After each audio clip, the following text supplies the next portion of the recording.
Wanaparthy municipal chairman vice చైర్మన్లను శనివారం ఏకగ్రీవంగా ఎన్నుకోవడం జరిగింది. వనపర్తి మున్సిపల్ కార్యాలయంలో జరిగిన ఎన్నికకు ప్రెసిడెంట్ ఆఫీసర్గా ఆర్డీఓ పద్మావతి వ్యవహరించారు. ఈ సమావేశానికి కాంగ్రెస్, బీఆర్ఎస్, బీజేపీ, తెలుగుదేశం పార్టీలకు చెందిన 22 మంది కౌన్సిలర్లతో పాటు ఎమ్మెల్యే తూడి మేఘారెడ్డి హాజరయ్యారు. కొద్ది రోజుల క్రితమే కాంగ్రెస్ పార్టీలో చేరిన బీఆర్ఎస్ కౌన్సిలర్ పుట్టపాకల మహేష్ మున్సిపల్ చైర్మన్గా, వైస్ చైర్మన్గా పాకనాటి కృష్ణ ఎన్నికయ్యారు. 2 పదవుల కోసం వీరు ఇద్దరే నామినేషన్లు దాఖలు చేయడంతో వారి ఎన్నిక ఏకగ్రీవమైంది. నమస్కారం. ఈరోజు వనపర్తి పురపాలక సంఘంలో జరిగిన చైర్మన్ మరియు వైస్ చైర్మన్ ఎన్నికలో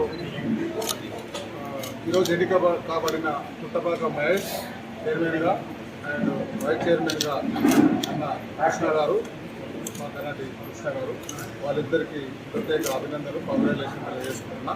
ఈ కార్యక్రమానికి సహకరించిన గౌరవ కౌన్సిలర్స్ అందరికీ పేరున పార్టీలకు అతీతంగా, కాంగ్రెస్ పార్టీ పరంగా పార్టీలకు అతీతంగా సహకరించిన ప్రతి కౌన్సిలర్స్ ప్రత్యేక ధన్యవాదాలు తెలియజేసుకుంటున్నాను. ఒక వనపర్తి ప్రజలకు చిన్న సందేశం సందర్భంగా ఇద్దామనుకుంటున్నా. వనపర్తి మున్సిపాలిటీలో కానీ, వనపర్తిలో నియోజకవర్గంలో కానీ గత ప్రభుత్వంలో అభివృద్ధికి ఏం నోచుకోలే.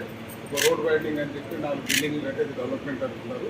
అది కాదు, డెవలప్మెంట్ అంటే ఎట్లుంటుందో గౌరవ ముఖ్యమంత్రి గారి సహకారంతో వనపర్తి ప్రజలు ఇక్కడ నన్ను ఎమ్మెల్యే ఎన్నుకున్నారు. నాతో పాటు కొత్త వచ్చిన భార్య కానీ, గౌరవ కౌన్సిలర్స్ కానీ, వాళ్ళందరికీ ఆత్మగౌరవ పోరాటమే ఇక్కడ తీసుకొచ్చింది. మన ఆత్మగౌరవ పోరాటానికి వాళ్ళు ఆత్మగౌరవమే ఇచ్చింది. రాబోయే రోజులలో వనపర్తి ప్రజలకు కొన్ని అనుమానాలు ఉన్నాయి. దాని చైర్మన్ అయితే ఎట్లా, మీ చైర్మన్ అయితే ఎట్లా, వైస్ చైర్మన్ అయితే ఎట్లా, ఇవన్నీ దానికి అన్నిటికీ స్టాప్ పెట్టేసి అంటే ఒక పాలన అంటే ఇట్లా ఉంటుంది. ఈ మిగిలిపోయిన కాలంలో మా చైర్మన్ కానీ, మా వైస్ చైర్మన్ కానీ, మా కౌన్సిలర్స్ కానీ వాళ్ళు ఆత్మగౌరవంతో ఒక ఎమ్మెల్యే క్యాంప్ ఆఫీస్ నుంచి కాకుండా వాళ్ళ సొంతం వాళ్ళ ఇంటి నుంచి కౌన్సిలర్ చేస్తారు, వాళ్ళ ఇంటి నుంచి చైర్మన్ చేస్తారు, వాళ్ళ ఇంటి నుంచి వైస్ చైర్మన్ చేస్తారు. ప్రజలతో ఎన్నుకోబడిన ప్రతి కౌన్సిలర్ వాళ్ళు మేమే వాళ్ళ బాధ్యత ఉందని చెప్పి వాళ్ళు ప్రజలకు సేవ చేసే అవకాశం ఉంటుంది. వాళ్ళ మీద ఎవరు పెడతారని చేయరు. ఇండిపెండెంట్గా వాళ్ళు పనిచేసుకుంటారు. రాబోయే అందరికీ ధన్యవాదాలు. Thank you.